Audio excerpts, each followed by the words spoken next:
Everton 2, Spurs 2. Right, let's just dive straight into the game because if you're a Tottenham fan and you're watching this, you're absolutely fuming. Last minute, you can't get any worse. As a United fan, I know all this too well. Trust me, it nearly happened to me against Wolves, but I didn't. And it's always happened this season as it is. But look, I think Spurs have only themselves to blame. And I think this is where you can probably find Ange to be criticized a little bit. He made 5 substitutions when I don't think he needed to. And I hear some of them, like obviously it's good that Papa Sarr's back, good that Madison's getting more minutes in the tank. And you can see that he fell off towards the end, well, further in the game, you could say, and he's not as fit as he needs to be. But to say, if you're going to be truthful about this, to say that Everton didn't deserve anything out of this game, I think you'd be mistaken, right? And I think even stats can prove up, and I think that I can prove that as well. But before we dive into it, please, guys, smash the like button. The like button's super important. Just pause the video quickly, and then we can get back into it. And if you subscribe, if you're new, I'm going to give a fair assessment on the game.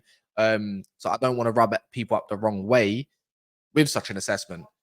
If we go down into the first half, right, I think Spurs could have done a lot better, but they fell off after the 15th, 20th minute. Everton somehow got lifted and they kept pushing and pushing, but their final ball was absolutely woeful. Van der Ven and Romero clearing everything up. Doji having an absolute blinder of a game, but they could really have damaged Everton to end what they needed to end. And you know what? If it wasn't even for Vicario, by the way, what a pickup of a signing, by the way. Vicario is so good. And they were targeting him. You see every corner that they had, they were literally putting somebody on him, if not 2 players, right? And he saved their skins. Richarlison, I think he's proven a lot of people wrong at this moment of time. We all writ him off last season, especially with a price tag. I think it was around £16 million.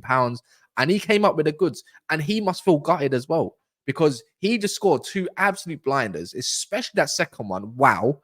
By the way, wow. And even off the volley, to turn it away from Pickford in the first goal when the Doji pinged it quite into him. He had to literally guide his body properly so the angle he can shoot the ball properly. But other than that, like Werner, fell off. Brennan Johnson, waste. I'm not a big fan of Brennan Johnson at this moment of time.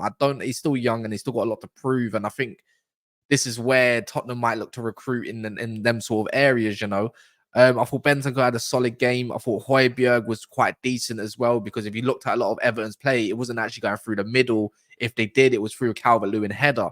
And Jack Harrison was trying to have a go at, a Doji and that. But McNeil as well, popping up in lots of different spaces. I think Pedro Porro, it was one of his more quieter games in my total opinion. But Tarkovsky, big up him.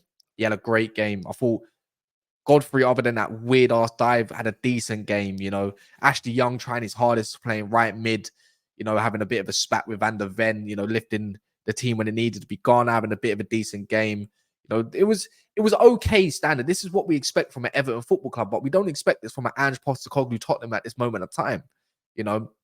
We're talking about Tottenham potentially getting European football, and we're not talking about just Europa League, but we're talking about a push for the top 4. And obviously that can change with Man United trying to creep up, with West Ham creeping up, Newcastle hitting in maybe some form potentially. They got Luton Town as well, which they expected to win at St James's Park. But Tottenham, lackluster in the second half. I'm going to be totally honest. I don't think they created that much, in my opinion. I can't really remember any clear-cut chances. I think Pickford made one absolute world of a save, to be fair. But Everton were just really on it. The crowd were behind him. Goodison Park was rocking and whatnot. And they galvanized. And you know what? Sean Dyche, fair play. They even could have got the win. That's the maddest part. It's Tottenham just fell off in moments. And this is where you're missing your Sons, a little bit, just the extra decent option of quality and whatnot. And I just thought Ange kind of got it wrong today. And I think you have to admit that Ange kind of got it wrong today as well. Too many substitutions. I agree with the Papa Sarr one coming on. Dragushin as well. I don't think he was really needed to come on. I know you want to shore things up, but I think the defense was solid as it is. And it kind of disturbed the back line, and he is new, to be fair. Brian Gill, like, why did he come on? I don't understand why he came on. It was pretty much a nothing player. Didn't do much on the pitch either. Skip, I can understand that, I suppose. He's actually pretty much in decent fitness. Kulusevski, I can kind of understand as well at the same time, but you didn't need to make all the substitutions. It does disrupt the flow. Tottenham they were defending actually very well, and Everton couldn't find their feet. I'm just wondering, like, how did they let it get to this? It was, we can always talk about the VAR decisions. Branthwaite goal is clear. It's clear and obvious. It was onside. That is what is the first goal. I think Tottenham fans, look, if you're looking towards that, maybe Harrison was leaning on Vicario and he fouled him. In my honest opinion, I don't know if that was a foul, because you have to look at it towards, if you remember the FA Cup game, you have to be quite reasonable where you have to ask yourself, Ruben Diaz done the exact same thing when it came to Vicario, and then obviously they got the goal. Nathan Ake scoring that goal. I thought that was a foul. So in hindsight, Harrison, did he really impede the goalkeeper? That's a 50-50 decision. And please let me know in the comments what you believe. Was that decision wrong or was it right? Was it soft or was it harsh? I would like to know. Like, please give me some debate into the comments. But yeah, if we go through some of the team as well, like Madison popped up with a decent pass, into what's it called, Richarlison. Richarlison having the game of his life. I think he's on something like 9 league goals. They even put out a shameless stat, Squawka did, and they said he's got more goals than Jesus and Martinelli combined. But that's nothing to celebrate because you need the points. These are games where you need the points, 100 million%. Like, I've been a backer of Tottenham. I've been absolutely, an absolute fan of the football. I've been an absolute fan of the way they set up. The way the way even Ange even speaks about the game, the way he speaks about standards, even the way he's actually made the average play look absolutely decent, But if we go dive into a little bit things of the stats, it's like Tottenham only had an XG of 1.03. I couldn't believe it. Where it came to Everton, which is 2.64. And I'm thinking this is an Everton team. All they kept doing was pumping the ball into the box as much as possible, forcing decent saves from Vicario. Branthwaite, look, he's a special talent. It is what it is. We'll see what happens with him in the future as well. And I can big up Everton, but you're looking at the standards of some of these players. It's like, you need to up your game. This is probably why Spurs fans don't want a Højbjerg in the future. They're missing a Basuma. Maybe he would have shored up things. Højbjerg just gave his decent performance. That's the standard, Adoji, I think that was one of his better games, one of his best games, especially attacking as well. To be fair, he's been doing that most of the season. But if you want to start putting blame on anyone, it's just one of those ones. You drop points, it's harsh. Everton did deserve to get at least a point out of that game, and you just wasn't a Tottenham on that day. It's as simple as that. So you have to hold yourself accountable and not try to be too biased towards it. You got the next game in a few days as well.